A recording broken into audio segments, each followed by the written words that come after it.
You spent all that time becoming the person you thought they needed. You fixed what was broken, healed the old wounds, only to realize you arrived at the right destination long after they had already gone. Now you're left standing there, perfectly ready for a beginning that has already ended. You became the right person for someone who didn't wait. There is a particular silence that follows a great effort. It's the silence of the empty stage after the curtains have closed, the quiet of the house after the guests have all gone home. But this silence is different. It's heavier. It echoes. This is the silence you meet when you finally become the person you were sure they wanted, only to find yourself standing alone in a room that was supposed to be filled with applause, or at least with their presence. It's the crushing quiet of arriving with a gift, a heart you have painstakingly healed and polished, only to find there is no one there to receive it. The journey to change yourself, to improve, was never just about self-help. At its core, it was a profound act of vulnerability. It was a plea, whispered into the universe. Will you see me now? Am I enough for you now? The pain of their absence isn't merely the loneliness of being left behind. It's the specific, deep-seated shame that researcher Brené Brown speaks of. The shame of showing up with your whole self, nakedly hopeful, only to be met with emptiness. An act of immense courage is instantly reframed by the silence as an act of foolishness. The vulnerability you offered transforms into a quiet, private humiliation that you carry in the hollow of your chest. This relentless drive to become the right person often has roots that go deeper than one relationship. It can be a trauma response learned so long ago you don't even remember the lesson. As physician Gabor Mate suggests, we learn in childhood that our worth is conditional. We learn that love isn't a given. It's a wage earned through performance. So you didn't just change a few habits. You began a quiet, desperate process of self-abandonment. You carefully pruned away the parts of you that you believed were inconvenient, unlovable, or wrong. You contorted your own identity to fit the shape of their perceived needs, unconsciously reenacting a primary survival strategy. Becoming what is required to secure affection from a caregiver who was distant, demanding, or simply incapable of seeing you as you were. And now, here you are, perfectly sculpted and still somehow unseen. The pain truly begins in the quiet that follows the work. It's a strange, hollow ache that settles in once the scaffolding around your new self comes down. You stand back, looking at what you've built, what you've become, and the only sound is the beating of your own heart in an empty room. This was meant to be the final act, the grand reveal. Instead, it feels like a dress rehearsal for a play that was canceled without notice. Your transformation, you slowly realize, was a performance for an audience that never bought a ticket. Every difficult step you took, every demon you faced, every old wound you painstakingly stitched closed. It was all done on a silent stage, for a single chair you hoped would be occupied. You became a masterpiece, but a masterpiece hanging in a locked, empty gallery, where the only person to witness it is you. And the admiration you have for your own work feels thin, haunted by the ghost of the validation you were truly seeking. It feels like this. You found a classic car, rusted and broken down, a beautiful machine that everyone else had given up on. You saw its potential and you decided to restore it not for yourself but for them. You spent years in the garage, your knuckles bruised, your hands stained with grease and oil. You learned about engines and wiring, about sanding and painting, things you never thought you'd know. You poured your weekends, your late nights, your very soul into this project. It was a secret offering, a testament to your devotion. Then the day comes. The final piece is in place. You turn the key, and the engine doesn't just start. It purrs, a deep, perfect rumble of life restored. A wave of triumph washes over you. You open the garage door, the sunlight glinting off the flawless paint, and you look toward their house, ready for them to see what you've done. But their driveway is empty. Their windows are dark. A neighbor tells you they moved away last year. And in that moment, the magnificent sound of the engine becomes a mockery. The triumph is immediately hollowed out by an overwhelming silence. The car is perfect. It is a work of art. But the reason for its restoration is gone, and you are left alone in the driver's seat, holding the keys to a beautiful machine with nowhere to go. This is a difficult truth to sit with, because on the surface your journey looked so noble. You were doing the work. You were healing. But if you listen closely to the echo in that empty room, you might hear the whisper of the real, unconscious motivation. This wasn't just for you. This was a strategy. The entire process of self-improvement was a carefully prepared audition piece, designed to win back a role you were devastated to have lost. Every breakthrough in therapy was a new scene rehearsed in your mind. Every bad habit you broke was a part of an old costume you discarded, hoping they'd notice the new wardrobe. You weren't just healing. You were studying a part, convinced that if you could just perform it flawlessly, they would have no choice but to give you the role again. The change was real. The effort was immense. But it was all in service of a single, silent plea. Take me back. See how I've changed for you. It's the emotional equivalent of deciding to learn a language, fluently and beautifully, for the sole purpose of speaking with one specific person. You dedicate years to it. You spend lonely nights with textbooks, your voice fumbling over foreign sounds until they become second nature. You practice with strangers, pushing through the embarrassment, your mind constantly fixed on the image of that future conversation. You imagine the look of surprise and delight on their face when you finally speak to them in their native tongue. The language becomes a part of you. You can think in it, feel in it, even dream in it. The fluency is real. But it was never for the love of the language itself. It was for the love of the person it connected you to. Then you find out through a friend or a social media post that they have moved on. They have built a new life, in a new place, and now speak an entirely different language. And suddenly, the perfect grammar, the flawless accent, the rich vocabulary you acquired feel useless. The skill you possess is still yours, but its purpose, the very soul of your motivation, has been surgically removed. You are left with a beautiful fluency that has no one to impress, a vocabulary of love that will never be heard by the one person it was intended for. Peeling back another layer, we arrive at something that feels cold and clinical, something the heart doesn't want to admit. Your healing wasn't just an audition. It was a transaction. You were operating under the terms of a hidden contract, one you wrote yourself and signed in silence. The terms were clear in your mind. I will go through the fire of transformation.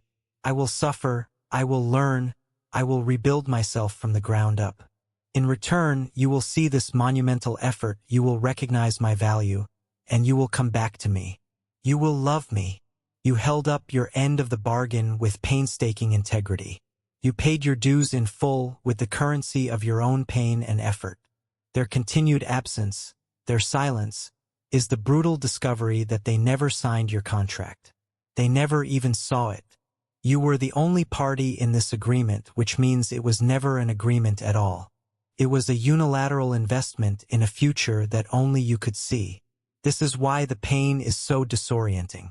It isn't just loss. It feels like a cosmic injustice, a profound betrayal of cosmic law. But the truth is, they didn't betray the contract. They simply revealed it was never valid.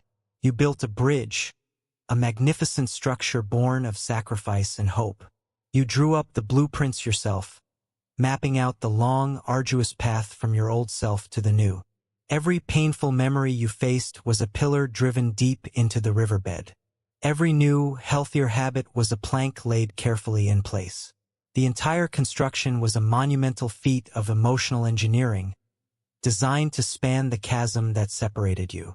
You believed they were on an island across the water, waiting. When the bridge was finally finished, you stood back for a moment, exhausted but proud of this testament to your devotion. You walked across it, your footsteps steady, your heart pounding with anticipation. But when you finally reached the other side, you found nothing. Not a hostile shore, not a ruined castle, but an island that was never inhabited. Just the sound of the wind and the vacant landscape. The bridge, your life's great work, leads absolutely nowhere. And the deepest horror settles in, the realization that the bridge itself, the entire painful process of building it, was based on a fantasy. You weren't building a connection, you were building a monument to a ghost. There is a profound and unsettling paradox in this place you've arrived. You are, by all accounts, better. You are stronger, more self-aware, more resilient. You are the person you fought so hard to become. So why does this new version of you feel more lonely than the broken one you left behind? It's a question that can make you feel like you're losing your mind. The truth is, before, your loneliness had a job. It was the fuel. Every pang of longing, every moment of aching solitude, was a sharp reminder of the mission. That pain had a purpose. It was the raw material for your transformation. It was the grit in the oyster that was meant to produce the pearl. Loneliness was the starting line, the motivation, the dark landscape you were determined to walk out of. You were the wrong person, but you were a wrong person with a clear, defined goal to change. Now the work is done. The change has occurred, and the loneliness is still here, but it has changed its nature. It is no longer a catalyst. It feels like a destination. It's the silence inside the perfectly restored car, the emptiness on the uninhabited island your bridge leads to. Before, you were lonely and in progress. Now you are lonely and finished. This creates a deep psychological dissonance, a quiet war inside you. Your mind catalogs your achievements, the emotional maturity, the stability, the peace, but your heart only feels the vast, echoing space left by their absence. The strength you cultivated, the high walls you built to protect your new self, now feel like the pristine and impenetrable perimeter of a fortress where you are the only resident. You are safe, but you are profoundly alone, and the safety itself begins to feel like a cage. It's the story of a lighthouse keeper, one who doesn't just tend the light but becomes obsessed with perfecting it. They believe a single, specific ship is lost at sea, and only the most powerful beacon in the world can guide it home. This belief gives their solitary life a sacred purpose. For years, they labor, polishing the enormous lens until it's flawless, upgrading the lamp until its beam is blindingly bright. Their loneliness is bearable because it is in service of this rescue. Finally, the work is complete. They throw the switch, and a magnificent, piercing ray of light cuts through the darkest storm. It is a triumph of engineering and devotion. But as the beam sweeps across the horizon, it illuminates nothing. Only an endless, churning, empty ocean. There is no lost ship. There is only the vastness of the sea. And the brilliant light, the very tool of salvation, now serves only one purpose: to show the keeper with horrifying clarity just how utterly and completely alone they are. The light makes the emptiness more visible, more absolute, than the darkness ever did. This is the moment the ground gives way beneath you. It's the critical turning point where the entire structure of your motivation collapses. You thought there was a finish line, a prize waiting for you at the end of all this suffering and effort. But the brutal, stunning realization is that the person you were changing for was never the prize. They were the race, the chase, the desperate, all-consuming process of becoming for them. That was the entire point. That struggle gave you an identity when you felt you had none. It gave you a purpose each morning. The pain of not being good enough was eclipsed by the nobility of trying to be. It was an addiction not to them but to the rhythm of the pursuit. The constant motion of improving, of fixing, of striving, protected you from the terrifying stillness of your own grief. As long as you were running this race, you had a direction. Every step, no matter how painful, was a step forward on a defined path. Their permanent absence, their irreversible departure, does something far more devastating than just deny you the trophy. It obliterates the racetrack itself. The finish line vanishes into thin air, and the very ground you were running on disappears. You are forced to a sudden, jarring halt. The momentum that carried you for months, or even years, is gone. And in the disorienting silence that follows, you are confronted with a terrifying question. If you are not the person who is running toward them, then who are you? The purpose that structured every choice, every sacrifice, has been dismantled, leaving you standing alone in an open field with no path forward and no way back. It's the feeling a mountain climber has, one who has trained obsessively to conquer a single treacherous peak. The mountain is their entire world. Every thought is consumed by it, the weather patterns, the handholds, the sheer vertical face of the ice. The struggle is immense, but it makes them feel intensely alive. The pain in their muscles, the burning in their lungs, the constant threat of falling. It all sharpens their focus into a single point of existence. The summit is the goal, the logical end. But upon finally reaching it, after pulling their exhausted body over the final ledge, there is no surge of victory. There is no triumph. There is only the thin, cold air and a disorienting, profound emptiness. They look out at the panoramic view and feel nothing. It is in that hollow moment that they understand. They were not in love with the summit. They were in love with the mountain. The struggle was the entire point. And now, having conquered it, they are simply a climber with no more mountain to climb, lost in the vast, indifferent silence of the peak. This pattern, this desperate need to perform and perfect yourself for an audience of one, did not begin with them. It is an echo from a much quieter, much earlier room. To understand the depth of the pain you feel now, we have to trace it back to its origin point, to a time when you were small and your world was very large. This is often the story of the unseen child. Not necessarily the unloved child, but the unseen one. The one who learned a fundamental, soul-shaping lesson very early on, that their quiet existence was not enough to guarantee connection. Love was not a constant, like the air you breathe. It was a reward, a prize given for a successful performance. Your worth was not inherent. It was earned through effort, through being good, or quiet, or smart, or helpful. You had to achieve something to win a flicker of parental attention. So, you learned to perform. You became a student of your environment, watching for what was needed, what was approved of. You learned to present a polished, acceptable version of yourself, a version that wouldn't cause trouble, a version that might finally earn that warm, validating gaze you craved. This was your first audition, and the role you were playing was the child who is worthy of notice. The audience was a parent, perhaps one who was overwhelmed, distracted, or simply absent in a way that left a gaping hole in your world. They were the original vanishing audience. The blueprint for this current pain was drawn up long ago, in the silent moments of your childhood when you tried so hard to be seen, and failed. It's the feeling of being a child who has spent the entire afternoon cleaning their room. Not because they were told to, but as a surprise, a secret offering. Every toy is in its box. Every book is perfectly aligned on the shelf. The bedspread is smoothed so tightly you could bounce a coin on it.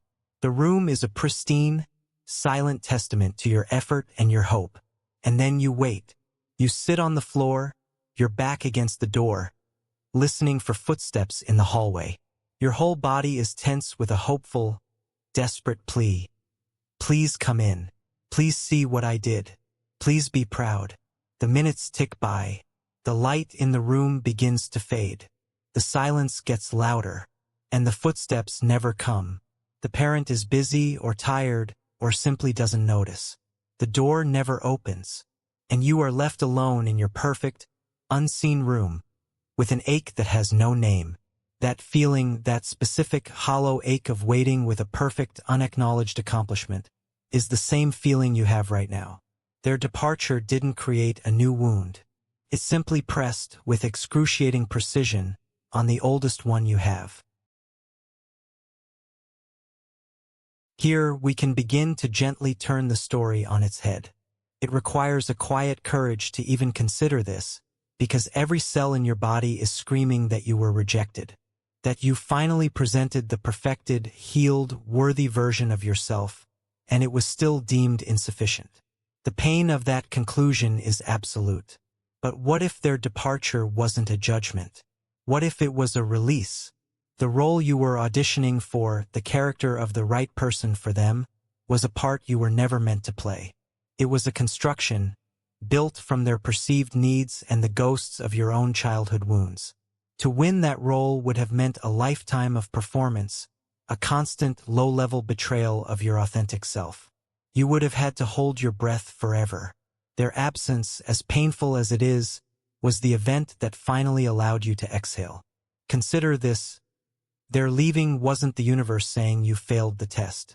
It was the universe canceling a test you were never supposed to take. It wasn't a rejection of your newfound worth. It was a profound, albeit brutal, liberation from the exhausting job of having to prove it. You have been freed from the audition.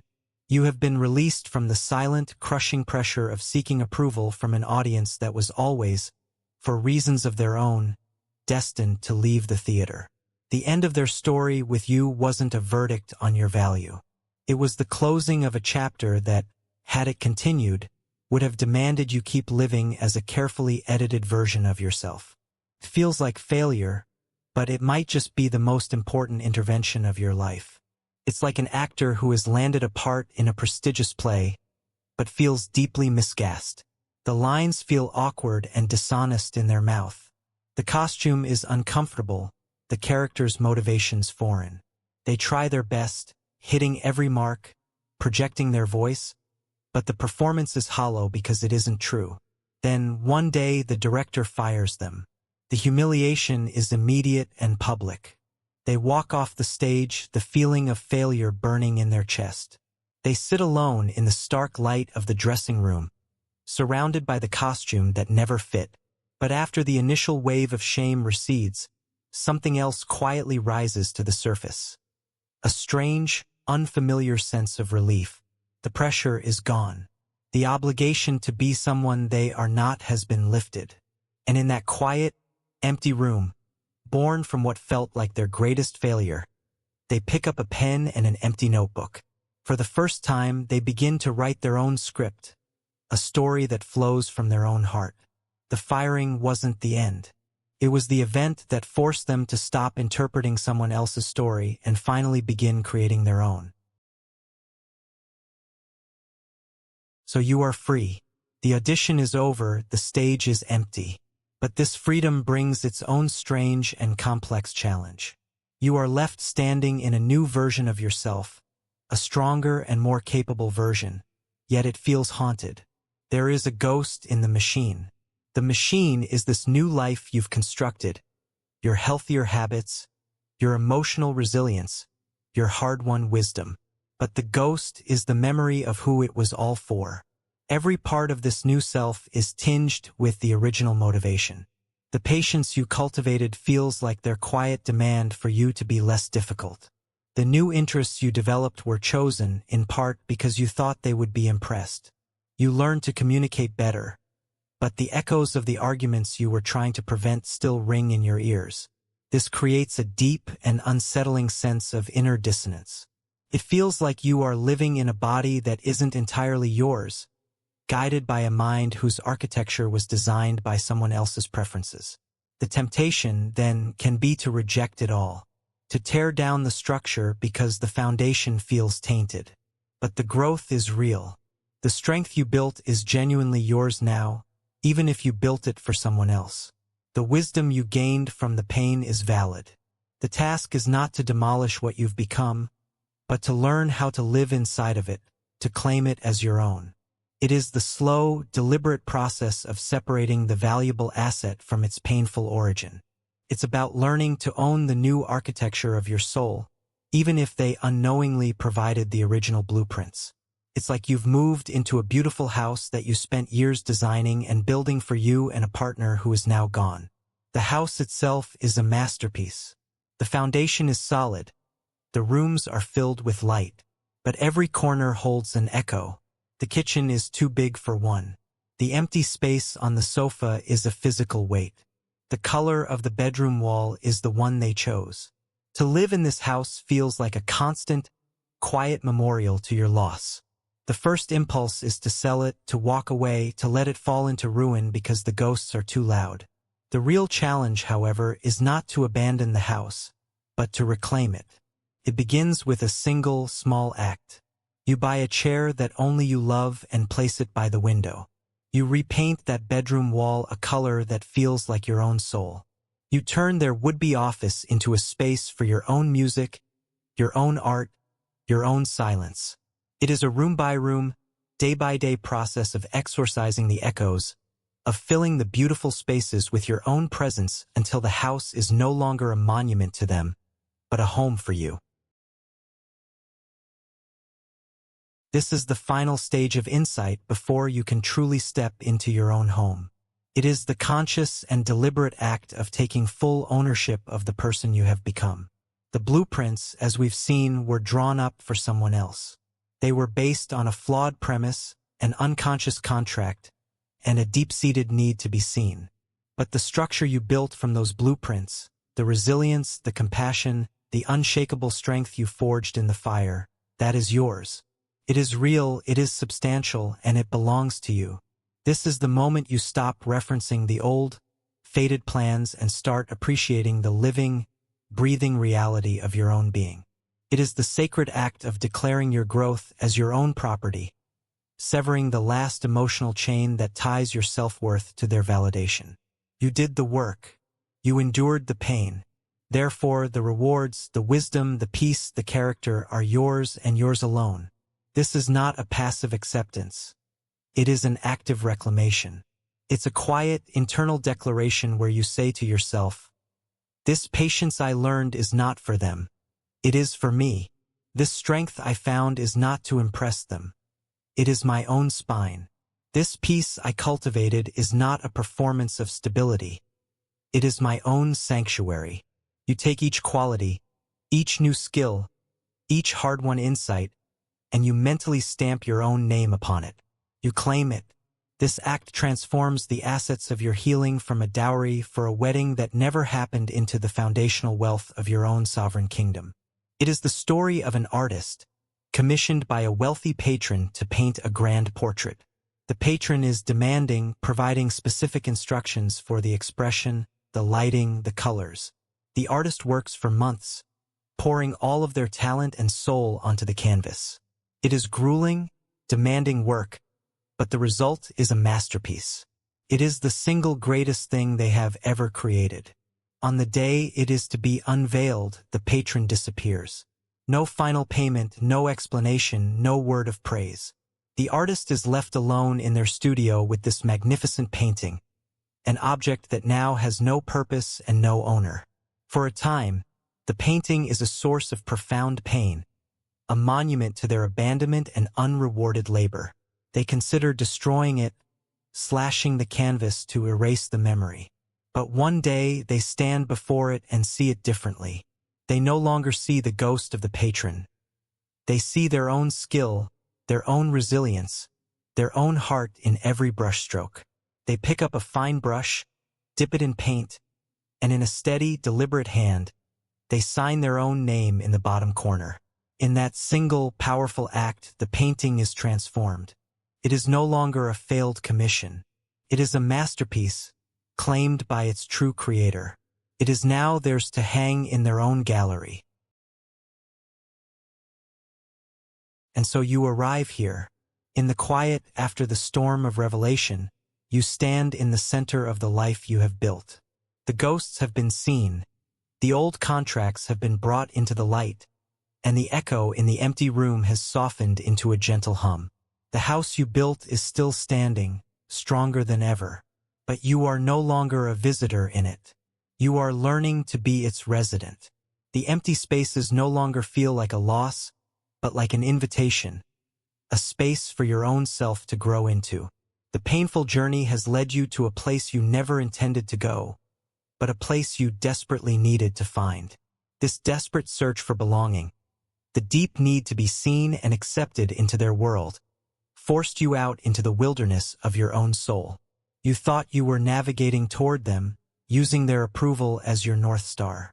But in getting lost, in wandering through the lonely landscapes of your own pain and resilience, you found something else entirely. You found yourself. Researcher Brené Brown speaks of true belonging, and this is its difficult, sacred truth. It is not about being invited in by others.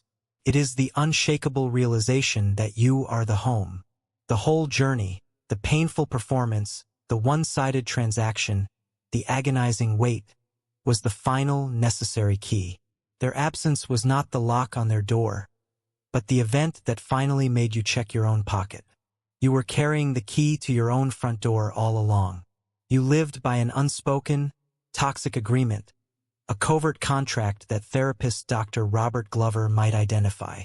It said, "If I become the perfect, healed, easy, right person, then you are obligated to love me and stay with me." It was an exhausting, soul-crushing job, the endless work of trying to earn love. Their departure, in all its devastating finality, was not a betrayal of that contract. It was a termination of it. You were fired from a job you were never meant to have. And in this termination, there is a profound liberation. You are finally free from the impossible task of managing someone else's feelings by perfecting yourself. You are no longer auditioning. You are no longer performing. You are simply here. And for the first time, you are available for a love that is not a transaction. A love that is given and received without condition, from others and most importantly, from the person who has been waiting the longest, yourself.